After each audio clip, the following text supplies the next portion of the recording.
Most homeowners spend an entire weekend digging a trench around their flower beds. Blisters, a sore back, dirt under every fingernail. And here's the part nobody tells you. That trench collapses within a year anyway. The grass creeps right back in. The edge goes fuzzy again. You did all that work for nothing. What if I told you you could skip the digging completely? In this video, I'm walking you through 10 no-dig border ideas that actually hold up season after season. Some cost less than $10. Some use stuff you probably already have sitting in your garage right now. And number 7 is the one most people have never even heard of. It kills the grass along your bedline without a single swing of a shovel and without any chemicals at all. Before we get into number 1, do one thing for me. If you have ever started a border project and given up halfway through because your back couldn't take it, hit subscribe right now. I post a new no-dig or low-effort yard project every single week. And if you miss the ones coming after this, you are going to be back here next spring doing things the hard way again. Let's get into it. Number 1, spike-in flexible edging. This is the fastest method on this entire list, and it is where most people should start. You buy a roll of flexible plastic or rubber edging, usually somewhere between 20 and 60 feet, and you lay it flush against the line where your bed meets your lawn. Along the top, there are pre-punched holes, and you drive a stake straight down through each one with a rubber mallet. No trench. No shovel. The stake holds the whole strip firmly in the soil. The reason this works so well is that the edging flexes into curves just as easily as straight lines, so you are not locked into boxy rectangular beds. You can trace the natural shape of your garden, and the material follows it. Most rolls come with connector pieces too, so if your border wraps around a large area, you just snap sections together and keep going. The surprising part is durability. A lot of people assume plastic edging like this cracks or pops out after one winter of freezing and thawing. But the good versions are rated for years of ground movement because the stakes go deep enough to stay anchored even as the soil shifts. A single person can install 60 feet of this in under an hour. Number 2 takes almost the same amount of effort, but it gives you a permanent poured look without ever needing a wooden form or a trench. Item 2, surface set concrete curbing blocks. Instead of pouring a continuous concrete curb the traditional way, which absolutely requires digging a footing trench, you can use pre-formed concrete edging blocks that interlock and sit directly on top of compacted soil. You level the ground with a hand tamper, lay the blocks end to end, and in some cases use a small amount of fast-setting concrete mix poured dry and watered in just to lock a few key blocks in place near corners or high traffic spots. What makes this different from stacking loose stone is that these blocks are designed to interlock, so they do not shift out of line the way individual stones can. They give you that heavy, permanent, high-end hardscape look that usually costs a fortune when a landscaping crew pours it the traditional way. The surprising fact here is that fast-setting concrete mix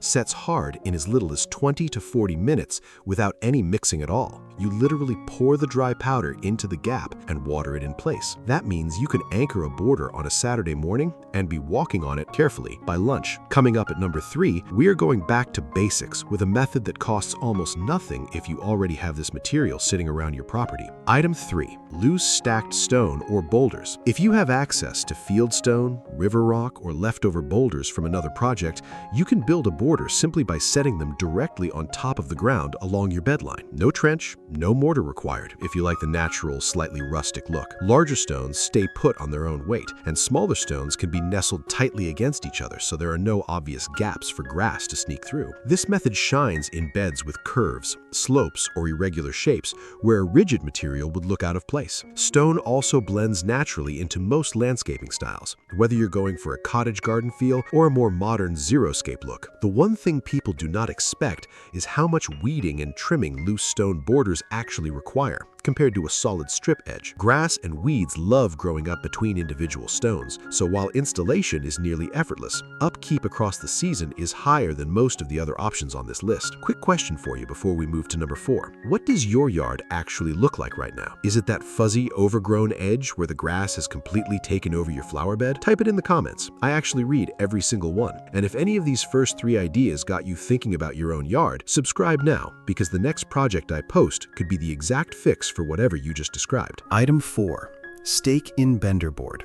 Bender board is a thin, flexible strip, usually made from aluminum, steel, or heavy-duty plastic, and it is a favorite among professional landscapers because it creates razor-sharp, clean lines. You set the board on edge along your borderline and drive small stakes through built-in loops or slots every few feet to hold it firmly upright. Because the material is thin and flexible, it bends into tight curves without kinking, which is something rigid pavers and blocks simply cannot do. It sits mostly below the soil line with just a small lip showing above ground, so from a distance your border almost disappears and just leaves a crisp separation between lawn and bed. Most people do not realize aluminum bender board barely shows at all once grass grows up to meet it, which is exactly why so many high-end front yards use it. It gives you that manicured magazine look without ever revealing the material doing the work. Item 5.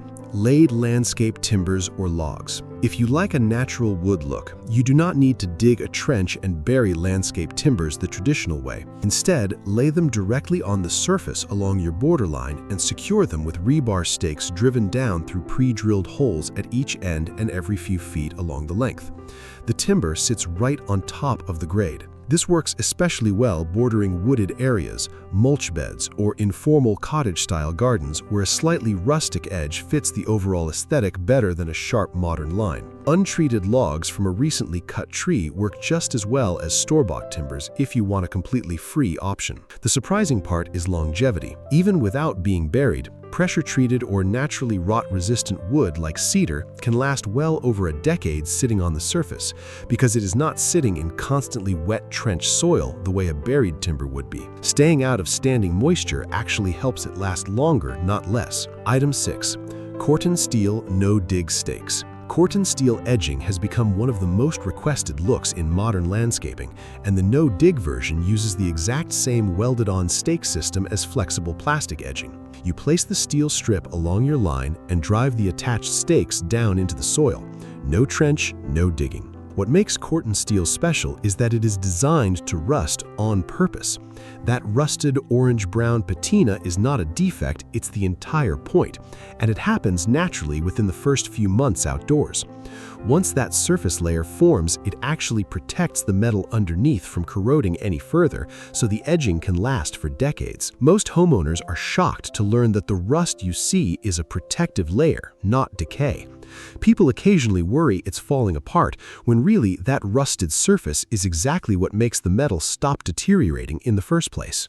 Second pause here. Be honest with me. Have you ever bought edging material and had it sit in your garage for months because the project felt too big to start? You're definitely not the only one. That's exactly why I'm showing you the no-dig versions, because most of these take under an hour. If that sounds like something you need this weekend, subscribe now so you catch next week's project too. Item 7. Cardboard and mulch sheet edging. Here it is, the one I promised you at the start. This method does two things most people think are impossible without digging or chemicals. It kills the grass exactly along your new borderline, and it builds the border at the same time. You lay flattened cardboard directly on the grass along the edge of where you want your new bed, overlapping the sheets so no light gets through. Then cover it with 2 to 3 inches of mulch or compost on top. Within a few weeks, the grass underneath dies from complete light deprivation, and the cardboard itself starts breaking down and feeding organic matter back into the soil. There is no herbicide involved at any point, and no digging out old sod either. The mulch layer on top acts as your visible border while the cardboard underneath is quietly doing the real work. This is the part almost nobody knows. Cardboard sheet mulching is actually a real, respected technique used in permaculture and no-till gardening, not some internet shortcut. It smothers grass roots completely within about 6 to 8 weeks, and by the time it fully decomposes, usually within a season, it has already improved the soil structure underneath your new bed. Coming up next, we go back to something classic, but with a twist most people get wrong. Item 8.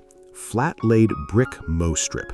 A mow strip is a row of bricks or pavers laid flat, flush with the ground, directly along the edge of your lawn. The trick to doing this without digging a deep trench is using a base of compacted sand or fine gravel spread thinly right over the existing grade, then setting the bricks directly into that thin base layer so they sit level with your mower deck. Because the bricks sit flush with the lawn surface, you can run your mower wheel directly over the top of them, which eliminates hand trimming along the edge completely. This is one of the biggest time savers on this entire list once it is installed, because it removes an entire weekly chore from your yard maintenance routine forever. The surprising fact here is that a proper mow strip pays for itself in time saved within the first single season, simply by cutting out weekly string trimming along every bed edge in your yard. Most people underestimate how many hours a year they lose to hand trimming until they stop needing to do it. Item 9. Rope or hose layout edging. This one is less about a permanent border and more about a trick professional landscapers use before committing to any permanent edging at all. You take an old garden hose or a length of rope and lay it out along the curve you are imagining for your bed. Walk away, come back an hour later and look at it again from your porch or a second-story window. Because a hose holds a smooth, natural curve on its own, it lets you preview exactly how a flowing border will look before you spend a single dollar on material. Many gardeners actually leave the hose down permanently for a season as a light temporary border while they decide what to install permanently, and it genuinely works as light edging in the meantime. Most people skip this step entirely and regret it later, because once you install a rigid border in the wrong shape, fixing it means redoing the entire project. 20-minute hose layout can save you an entire wasted weekend. Item 10. Recycled rubber no-dig roll edging. The last method uses edging made from recycled rubber, often from old tires, formed into a flexible roll similar in installation to plastic spike-in edging.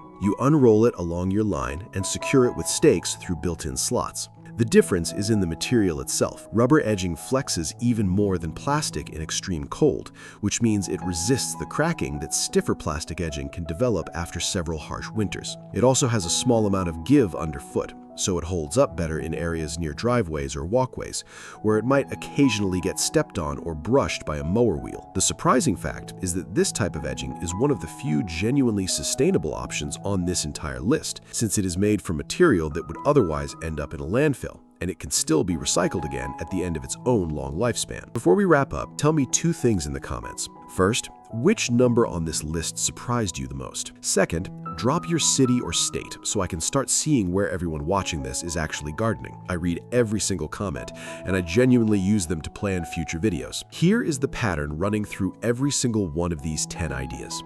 None of them required a trench, a rented tool, or a full weekend of manual labor. What they all have in common is that they work with the ground you already have instead of fighting against it, whether that means staking into existing soil, layering material on top of grass, or simply setting something heavy in place and letting gravity do the rest. A crisp, professional-looking border was never actually about how hard you dig.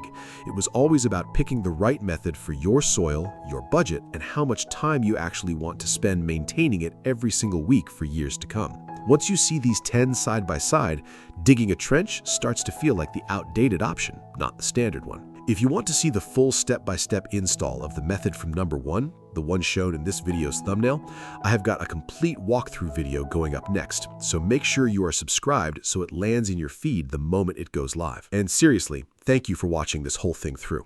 I put a lot into figuring out which of these actually hold up long-term, not just which ones look good in a photo. And I'll see you in the next one.